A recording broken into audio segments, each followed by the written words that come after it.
PPS 22 sampai kepada sifat 6, karena emang itu namanya amal tamrin.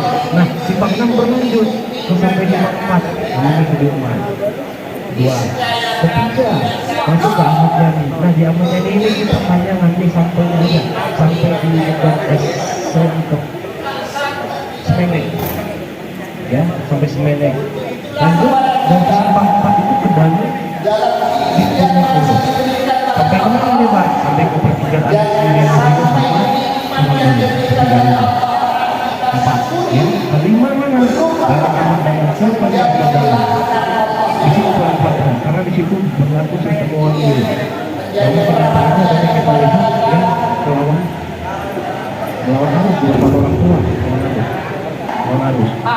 Yang datang sepanjang jalan ibadah, ya, sedang jalan itu. Akhirnya apa? Kawasan ini sudah ditetapkan sebagai kawasan tertib lalu lintas. Yang dikatakan tertib tidak hanya kepada perlengkapan orang, tapi juga bagaimana perilaku pengendara. Perilaku pengendara saat pada waktu di akhirat kelak.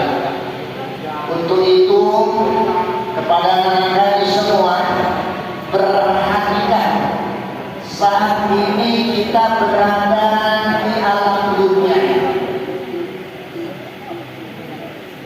yang tidak tahu nanti kapan kita kembali ke hadapan Allah Subhanahu wa Ta'ala.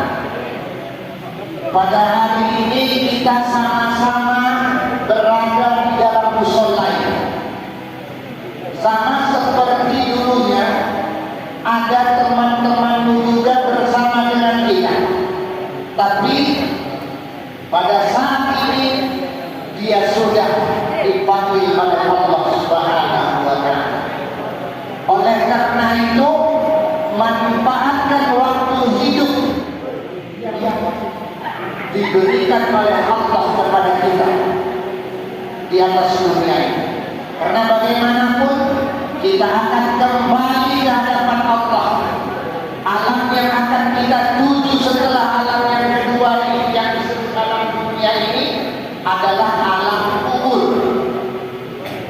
Alam kubur. Alam kubur menyampaikan kepada kita 5 kali dalam setiap hari. Ini harus menjadi perhatian kepada kita. Kubur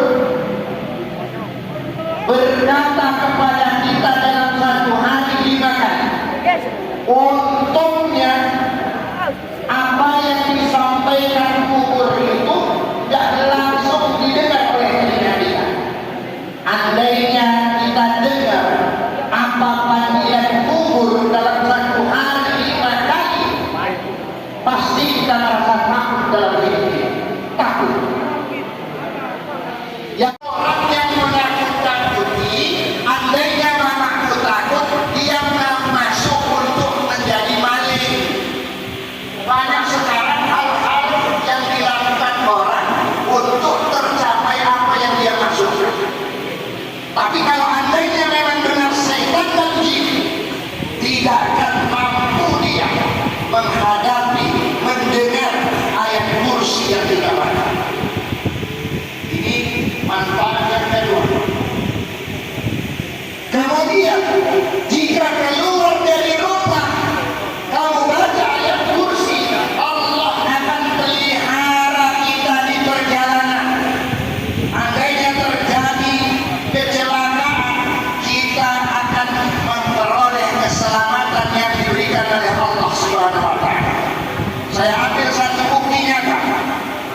Ayat kursi yang saya amalkan waktu saya yang lalu dioperasi jantung di rumah sakit Adam Malik. Kontrolnya dari tangan yang dimasukkan dari paha. Saya hanya dalam keadaan sadar, bius yang dilakukan hanya lokal di tempat dimasukkannya saja cincin tadi untuk ke jantung. Begitu lewat dari paha, terasa pedih.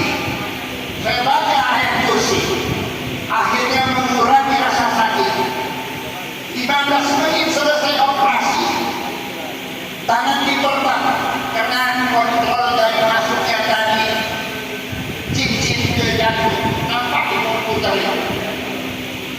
Selesai dibawalah saya keluar ICU pertama. Setelah 3 jam ini menjemput yang di tangan ini kan, yang diperban.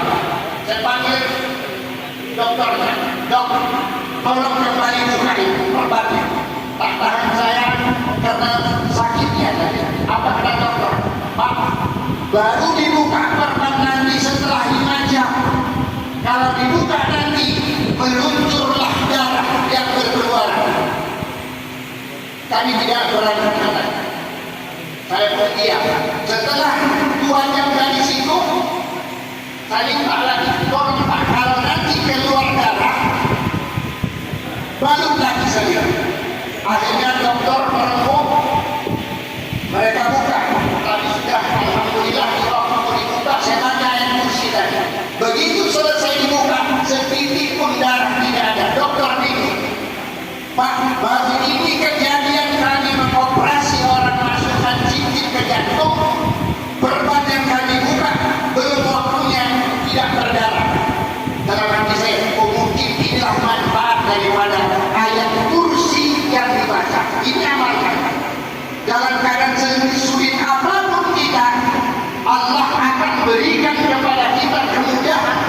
Begitulah besarnya manfaat daripada ayat kursi.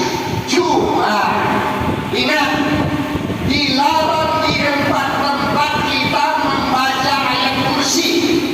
Ada 4 tempat dilarang kita membaca ayat kursi. Pertama, menurut Imam Bukhari dan Muslim, ketika sedang sholat waktu rukuk dan sujud, tidak dibolehkan kita membaca ayat kursi. Tak boleh.